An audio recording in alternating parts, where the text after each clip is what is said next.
Kita sering membayangkan raja mati dengan terhormat, gugur di medan perang, dikelilingi musuh, pedang di tangan. Namanya dikenang sepanjang zaman. Masalahnya, sejarah tidak selalu seindah itu. Karena ada raja-raja yang tidak mati sebagai pahlawan, tidak mati karena pengkhianatan besar, bahkan tidak mati karena perang.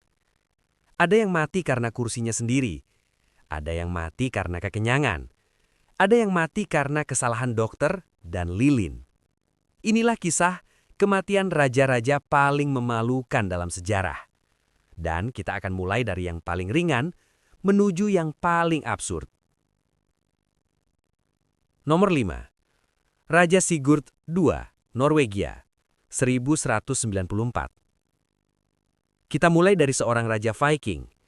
Zaman brutal, pedang, darah, Valhalla. Raja Sigurd II terjebak dalam konflik perebutan kekuasaan. Situasinya kacau.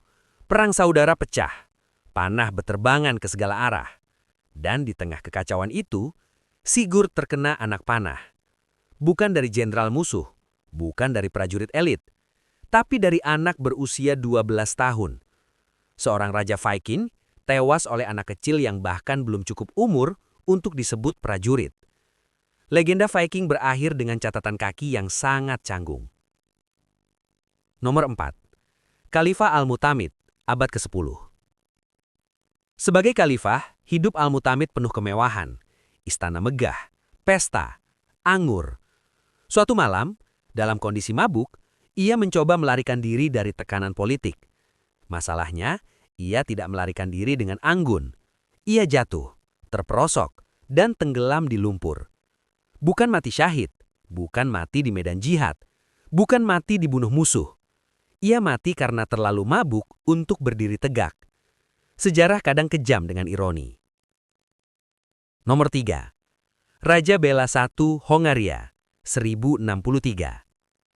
Sekarang kita bicara tentang singgasana, simbol kekuasaan tertinggi, tahta raja.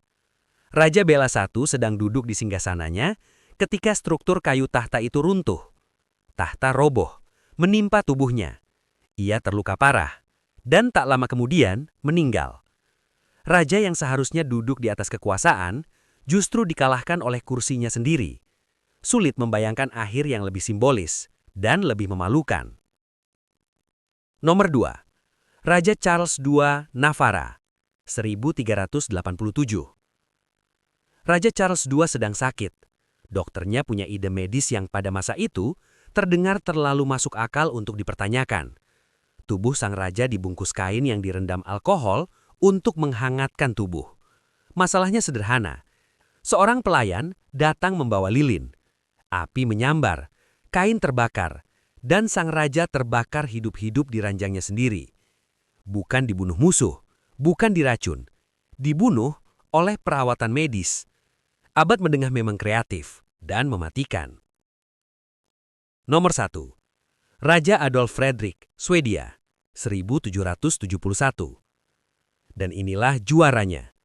Raja Adolf Fredrik tidak mati di perang, tidak dibunuh konspirasi, tidak jatuh karena pengkhianatan. Ia mati karena kekenyangan.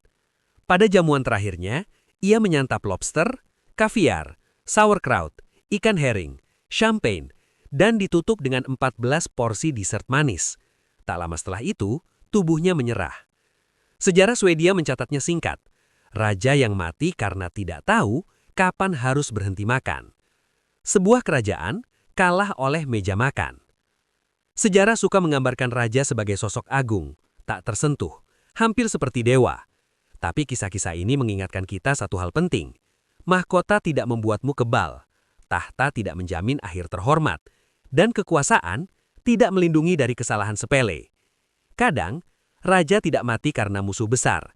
Kadang mereka mati karena kursi, makanan, atau keputusan bodoh di hari yang salah. Dan mungkin itulah pelajaran paling jujur dari sejarah.